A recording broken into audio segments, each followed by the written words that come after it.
تو شیخ دعا کرے گا، جیسے اللہ والے دعا کر مجھے بابا کہنے والا کوئی آ جائے.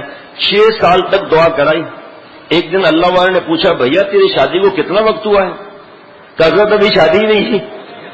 کہا بدھو بچہ تیرے پیٹ سے نکلے گا، تو شادی کر، سنت والی زندگی گزار، تو بھی مانگ میں بھی مانگتا ہوں، دینے والے اللہ ہیں. ابھی کل ایک صاحب مایوس ہو رہے تھے، 3 برس میں اولاد نہیں دی.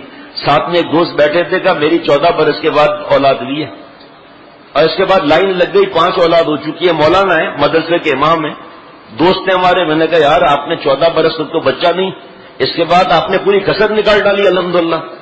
تو ہنس رہے تھے وہ. اب آپ فیصلہ کرو کس کے ہاتھ میں اولاد ہے؟ اللہ کے ہاتھ میں. اور پھر ہماری عقل میں پتہ نہیں کیا ہے. اللہ تعالیٰ فرماتے ہیں جس کو چاہتا ہوں بیٹیاں دیتا ہوں، جس کو چاہتا ہوں بیٹے دیتا ہوں، جس کو چاہتا ہوں دونوں دیتا ہوں، جس کو چاہتا ہوں نہیں دیتا.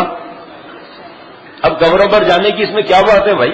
علاج کراؤ، کوئی منع بھی نہیں، لیکن قبروں میں جانے کی اس میں کیا بات ہے؟ پہلے کیا فرمایا اللہ نے؟ سب بتاؤ نا، بیٹیاں. اور حضور صلی اللہ تعالی علیہ وسلم نے فرمایا جس کی پہلی بیٹی ہو اس کو خوشخبری سنا دو جا کر محرم کہ آپ خوش نصیب ہیں، قسمت والی ہیں. حضور صلی اللہ تعالی وسلم نے فرمایا. حضور صلی اللہ تعالی وسلم کا جو دین ہمارے تک پہنچا اور جو قیامت تک پہنچے گا تو اس میں تو سید کے علاوہ بھی ہیں، لیکن حضور صلی اللہ تعالی وسلم کا کام جہاں سے شروع ہوا تو بیٹیوں سے ہوا نا، ان کی اولاد وغیرہ وہاں سے شروع ہوا نا. حضور صلی اللہ علیہ وسلم کا بیٹے تھے 2 اور وہ بچپن میں ہی اللہ کے پاس چلے گئے. تو اگر بیٹیاں بری ہوتی تو یہ معاملات اللہ تعالیٰ فرماتے. حضور صلی اللہ تعالی وسلم نے فرمایا جس کی 3 بیٹیاں ہوں، ایک روایت میں بہنیں بھی ہیں، اور وہ پال پوس کر اللہ کا خوف سکھا کر گھر بسا دے، جنت ان کے لیے. حضور صلی اللہ تعالی وسلم کا خاندان جو ہے وہ بیٹی کے ذریعے. حضور صلی اللہ تعالی وسلم نانا بنے، دادا نہیں بنے. کبھی کبھی حضرت فرماتے تھے بھائی جو نانا ہے ہاتھ اوپر کر دیں، ہم ہاتھ اوپر کرتے تھے. فرمایا لو بھائی آپ کو پتہ ہی نہیں ہے، آپ کو 100 شہیدوں کا ثواب پھوکٹ میں مل رہا ہے. نانا بننا میرے آپ کے اختیار میں ہے نہیں ہے. پہلے ہم پیدا ہوئے، بڑے ہوئے، ہمارا جوڑا اللہ نے پیدا کیا، شادی ہوئی، پھر ہمارے اختیار میں نہیں تھا بیٹی ہوئی، پھر وہ بڑی ہوئی ہمارے اختیار میں نہیں تھا رشتہ آ گیا، پھر اولاد اللہ کے اختیار میں، ہمارے اختیار میں نہیں، ہماری بیٹی کی اولاد ہو گئی، ہم پھوکٹ میں نانا بن گئے. جب میں دادا ہوا تو حضرت نے اکثر فرمایا کہ دیکھو دادا تو بن گئے ہو لیکن یاد رکھنا دادا گیری نہیں چلے گی. اکثر فرمایا. اور اپنے لیے فرمایا کہ الحمدللہ آج میں پردادا ہو گیا ہوں. پردادا کا مطلب پتہ ہے؟ خاموش.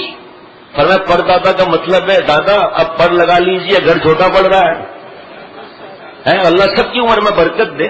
حضرت اس طرح فرماتے تھے کہ موت کے یاد کرنے کے لیے فرماتے اب تو پر لگ گئے نا، جا تو کوئی بھی سکتا ہے کسی وقت بھی، لیکن فرمایا پر لگ گئے.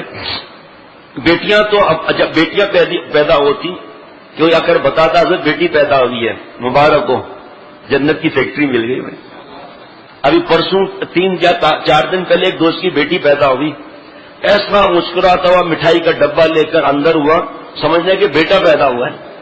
بیٹی پر خوشی کیوں؟ اس لیے کہ اگر جو کوئی بیٹی کی پیدائش میں منہ سکیڑے گا تو 1400 برس پہلے کفار کی نقل اس نے کر ڈالی. اور بیٹیاں پلا پلایا بیٹا لاتی ہیں، داماد بیٹا ہی تو ہوتا ہے، پلا پلایا بیٹا مل گیا، اور جو لائق ہو تو پھر تو پوچھو ہی مت کیا حالات ہوتے ہیں. ان رشتوں کو بھی کس طرح ہم بلڈوز کرتے ہیں. اللہ معاف فرمائے، ساس و سر سے اکڑ، بیٹی کو گھر پہ بٹھا دوں گا اگر 10,000 روپے نہیں دیے تو، خبردار اگر اپنی بیٹی کو اپنے پاس روکا تو 6 مہینے تک بھیجوں گا نہیں. کیوں بددعا لیتا ہے بھائی؟ کیوں اللہ کی سفارش کو رد کرتا ہے؟ بیٹی پیدا ہو منہ سکڑے سمجھے تباہی ہے. بیوی سے لڑنا، ساس سسر کا گالیاں دینا کہ طلاق کرا دوں گی اب اگر بیٹا نہیں آیا تو. ماں کے پیٹ میں بٹن لگا ہوا ہے کہ بٹن دبائے تو بیٹا، بٹن دبائے تو بیٹی. ارے آپ بھی تو بیٹی ہو، ساس صاحبہ لڑنے والی. اور پھر حضرت فرماتے تھے سب کی خواہش بیٹا مانگنا منع نہیں، لیکن بیٹی مل جائے راضی رہنا. لیکن بیٹی پیدا ہی نہ ہوتی تو آج میرا آپ کا وجود ہوتا ہی نہیں، ہو ہی نہیں، دنیا ہی ختم ہو جاتی. تو اس لیے یہ بیوقوفی کی باتیں نہیں کرنی چاہیے، اللہ ناراض ہوتے ہیں. حضور صلی اللہ تعالی وسلم سے بڑھ کر کون ہے؟ حضرت فاطمہ رضی اللہ تعالیٰ عنہ جب خدمت میں آتی تھیں تو حضور صلی اللہ علیہ وسلم کھڑے ہو جاتے ہیں اور چند قدم آگے تشریف لے آتے ہیں. سفر پر جاتے تو سب سے مل کر آخر میں حضرت فاطمہ رضی اللہ تعالیٰ سے ملتے تاکہ اتنی دیر جدائی میں نہ ہو, اور جب تشریف لاتے سب سے پہلے حضرت فاطمہ رضی اللہ تعالیٰ سے ملتے رہے تاکہ جدائی کا وقفہ زیادہ نہ ہو جائے. جو بیٹی پیدا ہونے پر پریشان ہوتے ہیں یہ وہ لوگ ہیں جو جہیز کی لعنت میں گرفتار ہیں. جیسے ہی بیٹی پیدا ہوئی 25 لاکھ, اب 25 لاکھ کے بعد تو پھر نیند کہاں سے آئے تھے. دوسری بیٹی پیدا ہوئی, مہنگائی ہو گئی, یہ 35 لاکھ 60 لاکھ ہو گئے. اب وہ لڑائی جھگڑا, بیٹی کو منوس کہنا. تو آپ نے تو پنچایت کی, آپ کو کیا ضرورت ہے مہندی مایوں شہرا بندی اور بدماشیوں کی ضرورت کیا ہے گناہ کبیرہ کی. ہم نے اپنے پیر پر خود کلاڑی ماری ہے نا. دستے ماں چوپائے مارا می قرر, اللہ میں اپنے ہاتھ میں کلاڑی لے کر اپنے پیر پر خود مارنا ہوں. اللہ آپ نے اگر امان نہ دی تو میں تباہ ہو جاؤں گا.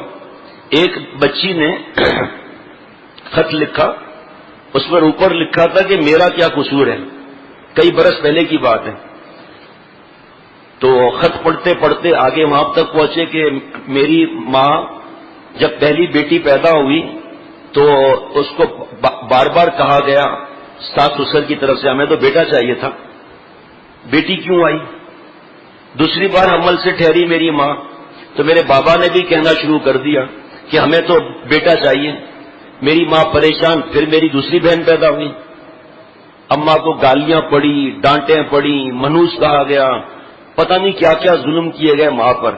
پھر میں حمل سے ہوئی تو میرے بابا نے اور میرے ماں باپ میرے دادا دادی نے کہنا شروع کیا اگر اس بار بیٹا نہیں ہوا, اب ان نالائقوں کو پتہ ہی نہیں ہے کہ 3 بیٹیاں والا پال پوس کے اللہ کا خوف سکھا کر یعنی تربیت کر کے شادی کرا دے, جنت اس کے لیے. ان کو جنت چاہیے ہی نہیں نعوذ باللہ, جبھی تو شور کرتے ہیں.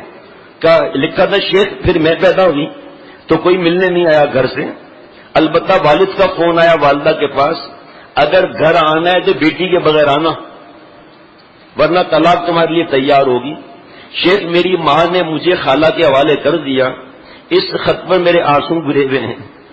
میں معاشرے سے پوچھتی ہوں, اپنے ماں باپ سے پوچھتی ہوں, اپنے ماں باپ سے پوچھتی ہوں کہ مجھے ماں باپ کی شفقت سے کیوں محروم کیا گیا. میں کس کو بابا کہوں جب سے پتا چلا ہے کہ میرے بابا اور اماں کوئی اور ہیں. اس کے بعد مجھے نہیں معلوم کیا ہوا. یہ ہم لوگ ظالم ہیں. ہم نے اپنے یہ کیے ہوئے. ایک مولانا صاحب مجھ سے داخلے سلسلہ ہوئے اور ان کا غصہ, بیوی پر مار دھاڑ, 1600 لوگ ان کے بیان میں آنے والے. حضرت تھانوی رحمۃ اللہ علیہ کی کتاب ہے تربیت اولاد, اس میں 5 صفحات اس پر ہیں کہ اولاد نہ ہونے پر کیا فائدہ ہے, وجہ کیا ہے. اولاد نہ ہونے پر کیا فائدہ ہے, وجہ کیا, وہ ہم بیان میں نہیں بول سکتے. اس لیے تو اس میں ایسی باتیں 3-4 لکھی ہیں جو لوگ سمجھیں گے نہیں اور برا بھلا کہنا شروع کر دیں گے. جس کو شوق ہوگا کہ فوٹو سٹیٹ لے کر پڑھ لے گا اور ایمان اس کا تازہ ہو جائے گا, بیوی کو بھی سکھا دے گا. یہاں تک کہ ایک خاتون بہت نیک, انہوں نے خط لکھا کہ شیخ اولاد نہیں ہوئی ان کی آخر تک, پھر شوہر کا انتقال بھی ہو گیا, بس یہ دعا کر دیں میں ایک بار حاملہ ہو جاؤں پھر چاہے بچہ مردہ پیدا ہو تاکہ میں کہہ سکوں کہ میں ماں بننے والی ہوں. اس درمیان میں حضرت والا سے ملاقات ہو گئی, الحمدللہ اللہ نے کرائی. وہ خاتون وہاں آنے لگی. 2 یا 3 مہینے میں انہوں نے خط لکھا کہ اب میرا غم سب غائب ہو گیا, اب ایک ہی دھننے کا اللہ مل جائے, بس ایک ہی اب دھننے کے اللہ مل جائے. اور جب لکھا ہے تو اللہ تعالیٰ دیں گے. اب مجھے اس کی فکر نہیں, اب میں اللہ سے راضی ہوں کیونکہ اخلاص سے اونچا مقام رضا بالقضا کا ہے. تو اس بچی نے لکھا کہ اس خط پر میرے آنسو گرے ہوئے ہیں, مجھے یہ بتایا جائے کہ میرا کیا قصور ہے, میری کیا اس میں غلطی ہے جو میں محروم رہی. تو یہ ہمارے حالات ہیں اور کچھ نہیں. تو وہ مولانا صاحب یہاں آنے لگے اور پھر وہ بیانات کے لیے مشورہ دیا کہ 1600 لوگ نماز میں جمعے میں آتے ہیں, شروع میں کتنے ہوتے ہیں, کہ 1 یا 2. ان سے کہا کہ آپ یہ حضرت کی کتابیں لیں, اس کو پڑھ کر رات کو صبح کو آپ بیان کریں. اس کے بعد میں نے پوچھا اب کتنے نمازی ہوتے ہیں, شروع میں کہا 250 اور تیزی سے بڑھتے جا رہے ہیں. پھر انہوں نے بتایا کہ ان کی 6 بیٹیاں ہیں اور میں غصہ کرتا ہوں, مار داڑ, ویسے ہی مار داڑ کرتا ہوں. ان کو اللہ کے نبی صلی اللہ علیہ وسلم اور اللہ تعالیٰ کے سفارشیں سنائی. مارنا نہیں ہے, گالی نہیں دینا ہے, کہ ہمارے گھر کے اندر یہ ناراضگی ہے کہ اس کی 7 یا 6 بیٹیاں کیوں ہیں؟ اب میری پھر عمل سے ہے، خوب دعائیں مانگو، میں بھی دعائیں کر رہا ہوں اللہ آپ کو اولاد نرینہ عطا فرمائے۔ اس کی بیوی گئی ہاسپٹل میں، رو رہی ہے، کانپ رہی ہے، پتہ نہیں کیا ہوگا، کیونکہ بہت باتیں سننے کو ملی تھی اور شوہر مارتے ویسے ہی الگ تھے۔ مجھے انہوں نے ٹیلی فون کیا، شیخ بتاؤں جڑواں بیٹیاں ہوئی ہیں۔ میں تو اتنا گھبرا گیا، میں نے کہا آپ نے کچھ کیا تو نہیں؟ کہا نہیں، بیوی کو نقد ہدیہ بھی دیا ہے اور مٹھائی کا ڈبہ بھی لا کر دیا ہے کہ جزاک اللہ میری جنت کی فیکٹریاں بڑھ رہی ہیں۔ اور بیوی نے خوشی میں رونا شروع کر دیا کہ پورا حمل کے 8-9 مہینے میرے تکلیف میں گزرے ہیں کہ پتہ نہیں مار پڑے گی، پتہ نہیں کیا ہوگی۔ اب آتے ہیں جمعرات کو یہاں، اللہ ان سے بہت بڑے کام لے رہے ہیں دین کے اپنی رحمت سے۔ تو جنت کی فیکٹریوں کی ناقدری کرنا، ایک خاتون نے اپنی جوان بیٹی کو مارا چھوٹی سی بات پر، بیانات میں آتی تھی، ہمیں پتہ نہیں ہے کہ آتی ہیں نہیں آتی۔ بہرحال میرے پاس ٹیلی فون آیا کہ میں نے آج بیٹی کو مارا ہے اس غلطی پر۔ میں نے کہا دیکھیں مارنا تو پہلی بات یہ کہ جائز نہیں ہے، آپ ہم سے پہلے مشورہ کرتی، اور آپ اپنے بیٹی کی عمر مجھے مت بتاؤ، لیکن آپ بتاؤ آپ کی بیٹی کی شادی کتنی دیر میں ہونے والی ہے، کتنے عرصے میں؟ عمر ہم ذرا پوچھنا جائز نہیں، عمر پہلے ہی کہہ دیا عمر مت بتانا۔ کا اندازہ یہ کہ 1.5 سال میں رخصتی ہو جائے گی۔ میں نے کہا آپ بیٹی کو مار رہی ہیں، بیٹی تو آپ کے پاس مہمان ہے 1.5 سال کی، جب ان گالیوں اور مار داڑ کے بعد بیٹی جائے گی سسرال میں تو اپنے گھر آئے گی، اس کے دماغ میں تو وہی بسا ہوا ہوگا۔ اور بچہ ہو مسلمان کا یا بچی ہو مسلمان کی یا ہندو کی، چاہے مرد ہو چاہے عورت ہو، چاہے بوڑھا ہو چاہے جوان ہو، چاہے بوڑھی ہو چاہے جوان ہو، ہر شخص کے دل کی غذا محبت ہے۔ اب جب ماں باپ سے محبت کی بجائے بیٹیوں کو گالیاں اور تھپڑیں ملتی ہیں تو وہ تو بھوکی ہے نا محبت کی۔ بھائی بات سمجھ میں آ رہی ہے آپ دوستوں کو؟ وہ تو محبت کی بھوکی ہے نا، اب کہاں جائے گی؟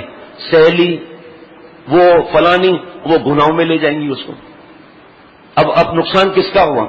بیٹی کا تو ہوا، ہماری پکڑ کا خطرہ ہے نا۔